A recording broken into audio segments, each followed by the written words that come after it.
क्या हुआ? अगर अंदर से कोई बीमारी हो गई, कोई तकलीफ है, किसी वैद्य को दिखा दो और दवा करा डालो।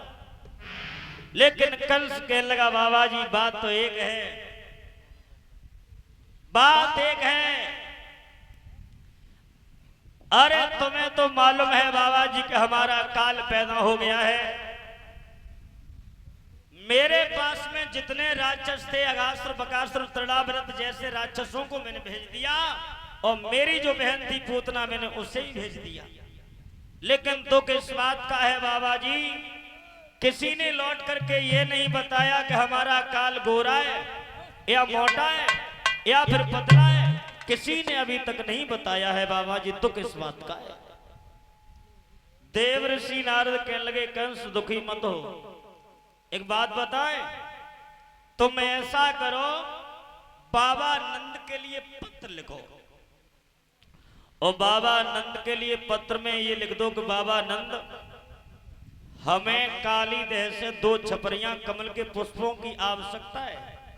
और कंस एक बात बताएं, खुशी की बात तो ये है कंस, वो बाबा नंद के दोनों छोरा है ना कृष्ण और बलराम, ये बहुत बड़े हटीले हैं, घमंडी हैं। और काली देह में कालिया नाम का वो नाग रहता, सर्प रहता है, उसका इतना विष है, उस काली देह के ऊपर से जो भी पक्षी उड़ करके जाते उसकी विष की वजह से उसी में गिर जाती है। बाबा नंद के लिए पत्र लिखो, काली देह से कमल के पुष्पों की हमें आवश्यकता है, और बाबा नंद हमारे मथुरा में कमल के पुष्प नहीं भिजवाए तो हम सब यादवों को मथुरा की जेल खानों में भर देंगे।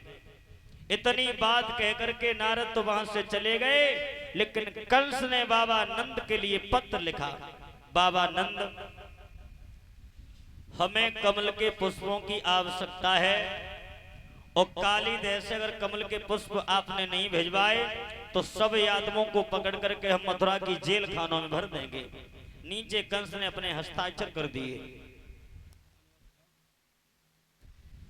और जैसे ही वही पत्र पहुंच जाता है बाबा नंद के पास में, तो बाबा नंद ने पत्र खोल के देखो तो बाबा नंद बैठ करके रोने लगे। यशोदा मैया आ गई, बाबा नंद जहां रो रहे थे यशोदा मैया ने सवाल कर दिया क्या हुआ बाबा, क्यों रो रहे हो? तो बाबा नंद ने समझाया यशोदा ये कंस के यहां से पत्र आया है, इसमें ये लिखा है कि काली देह से अगर कमल के पुष्प हमने कंस के यहाँ पर नहीं भिजवाए तो सब यादवों को मथुरा की जेल खानों में कंस ये भर देगा।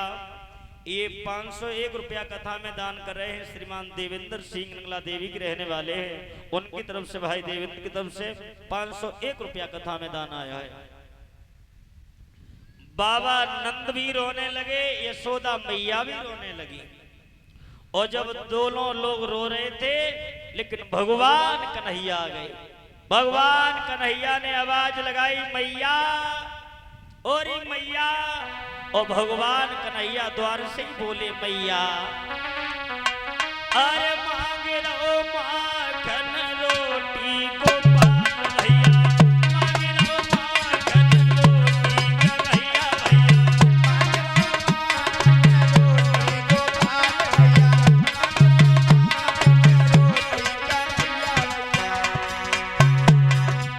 भगवान कन्हैया बोले मैया,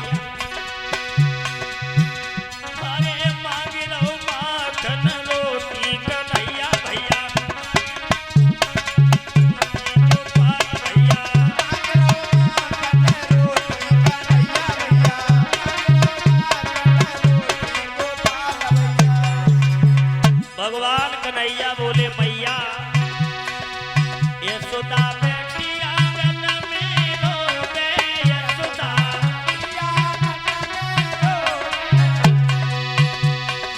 यशोदा बैठी आंगन में रोवे, यशोदा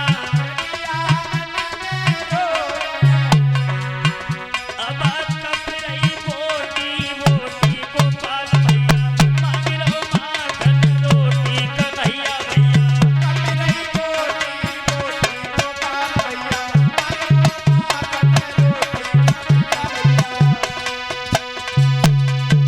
भगवान कन्हैया कहने लगे मैया हमें बड़ी तेजी से भूख लगी है, हमें माखन और रोटी दे दो मैया।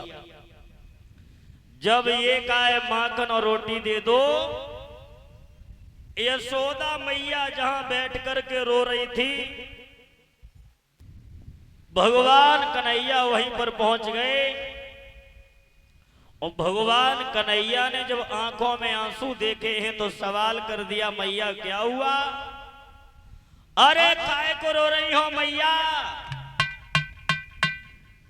ऐसा क्या हो गया जो तुम्हारी आंखों से ये आंसू बह रहे हैं? और भगवान कन्हैया यशोदा मैया से कहने लगे, मैया सच बताओ मैया क्या हुआ?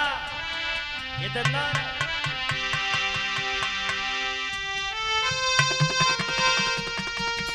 और मैया पूछो बताइए कोई कहा बीमारी, और का बोरे भूल गए बाबारी सो दे दई मैया।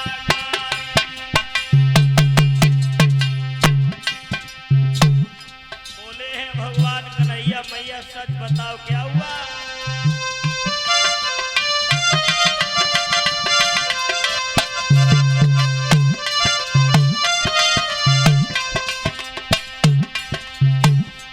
भगवान कन्हैया कहने लगे, मैया सच बताओ क्या हुआ? और मैया पूछूं तो ही बताइए कोई कहा बीमारी, कहा बीमारी।